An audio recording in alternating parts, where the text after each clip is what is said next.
আধিপত্যবাদী সাম্রাজ্যবাদী দালালরা এদের দালালদের রাজনীতি নিষিদ্ধ ঘোষণা করতে হবে। দলিতবাদের রাজনীতি নিষিদ্ধ ঘোষণা না করলে, আধিপত্যবাদী বিরোধী শক্তির দালালদের রাজনীতি নিষিদ্ধ করতে না পারলে এই রাজনীতির মাধ্যমে দেশের কোনো ভবিষ্যৎ নাই। ভবিষ্যৎ অন্ধকার, এখন তো অন্ধকার। আজকে তারেক জিয়া সাহেব ওই লন্ডনে বসে প্রার্থী ঘোষণা করলেন, আমার রাস্তা আগুন জ্বলে, বাড়িঘর ভাঙচুর হয়, বাসে আগুন দেয়, বাসের মধ্যে লোক মারা যায়। আমি এক বক্তব্যে বলেছিলাম, এই নমিশন তো অন্য কোনো দল দেয় না, ইউনুস সাহেব দেয় না, তারেক জিয়া তার বাড়িতে আগুন দেন আপনারা। আপনি কেন অন্যের বাড়ি পোড়াই কেন আপনারা? নমিশনটা দলে দিল, পাইল না, এই জন্য তারা বিক্ষোভ হয়ে, এখনো বিক্ষোভ, সারা দেশে বিক্ষোভ চলছে। কিন্তু সে খুব ভালো নেই, তাকে তো নীতি ভালো না, উনি কিছুই করতে পারেন নাই। প্রশাসনে দেখেন তারা কাপ্তিবের কোষাতে তারা করা, সেই বিগত দিনের দোষর এখন বলে, এখনো বুদ্ধিজীবীর নামে তারা বসা আছে, আইনজীবীদের নামে তারা বসা।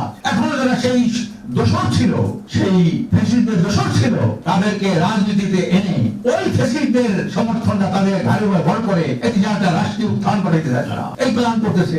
আজকে যে জাতীয় পার্টি 14 দল যদি আওয়ামী লীগের সমর্থন না করতো, আওয়ামী লীগ ফেসবুক হতে পারতো না, যাদের কারণে আওয়ামী লীগ ফ্যাসিস্ট হলো, তাদেরকে আবার রাজনীতি আনবে। কার কথায়? ভারতের কথায়, আধিপত্যবাদী শক্তির ইশারা। যাদের সিদ্ধান্তের উপরে নির্ভর করে দেশ আসতে পারেন না, তাদের সিদ্ধান্তে উপর নির্ভর করে আমরা রাজনীতি করবেন। আর এই রাজনীতি মানুষের অধিকার প্রতিষ্ঠা হবে, দেশে একটা দুর্নীতি দুঃশাসন মুক্ত একটি শক্তি সমৃদ্ধ কল্যাণ রাষ্ট্র প্রতিষ্ঠা হবে। এটা কেমন করে আমরা সাফ করেন? আওয়ামী লীগ চলে গেছে, চাঁদাবাজি কমেছে, সন্ত্রাস কমেছে, দখলবাজি কমেছে, মারামারি হানাহানি কমেছে, মোটেই না। এটা কখন কমবে? রাজনীতির গুণগত পরিবর্তন চাই। যে রাজনীতি রাসূল করিম সাল্লাল্লাহু আলাইহি ওয়াসাল্লাম অর্ধ পৃথিবীকার আদর্শ বিদেশ পরিচালিত করেছিলেন, আর অসভ্য জাতিকে সুসভ্য করতে রাসূলের আদর্শের কোনো বিকল্প নাই। পচা গান্দা দূষিত বিষাক্ত কলুষিত নোংরা রাজনীতির মাধ্যমে একটা জাতিকে আপনি সভ্য বানাইতে পারবেন না, সাংবাদিককে ভালো বানাইতে পারবেন না, তোমার মতো মালিক মেয়ের মতো সাংবাদিক পারবেন না, আকরাম খানের মতো সাংবাদিক বানাইতে পারবেন না, মধুবর রহমানের মতো সাংবাদিক পারবেন না। এই আওয়ামী লীগ আমলে এই প্রেসারে আমরা ইসলাম বাংলাদেশ একটা প্রোগ্রাম করতে পারি, আমাদের কোনো পারমিশন দেয় নাই সকল দপ্তর। কাজে আমি এই ধরনের সাংবাদিক, এই ধরনের বুদ্ধিজীবী যারা হাদির খুনিকে জামিন করায়, যারা বুদ্ধিজীবী যারা হাদির মতো লোকের বিপক্ষে অবস্থান নেয়।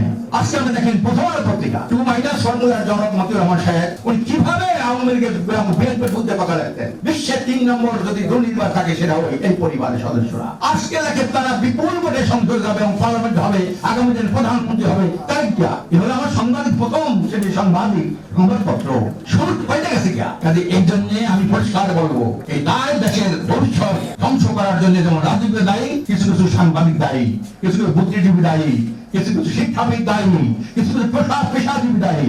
আমরা সবাই যদি ভালো হই, সরকার যদি খারাপ হয়, আমরা সমাজভাবে সরকারের বিরুদ্ধে অবস্থান নেব, কই তা তো পারি না। এখন যারা হাসিনার পক্ষে সাংবাদিক, এখন বিএনপির পক্ষে সেই সাংবাদিক, তারা কি করছে? 15 ফেব্রুয়ারি এককভাবে নির্বাচন করে নেই, যারা আন্দোলন করে হাতে রাখে পদত্যাগ করা, পদত্যাগ করার জন্য এসবকে যে তারা তত্ত্বাবধায়ক সরকারের বিরুদ্ধে, সেই তত্ত্বাবধায়ক সরকার স্বীকার করে 15 ফেব্রুয়ারি বিএনপি একক নির্বাচন করছে না, কোনোদিন করছে না। কাজে আমরা এই থেকে কি আশা করি? এই জন্য আমি পরিষ্কার বলবো, যারা সত্যিকার ভালো মানুষ, সেই সাংবাদিক হোক, বুদ্ধিজীবী হোক, শিক্ষাবিদ হোক, রাজনীতিবিদ হোক, আমরা তাদের ঐক্য চাই। ঐক্যবদ্ধতার মাধ্যমে আমরা বিষাক্ত কলুষিত নোংরা রাজনীতির মূলোৎপাটন করতে চাই, দেশে একটা সুস্থ সমাজ, একটা কল্যাণ রাষ্ট্র প্রতিষ্ঠা করতে চাই, এবং সবাই তাদের কাজ মিলে আমি আন্দোলনে শরীক হব।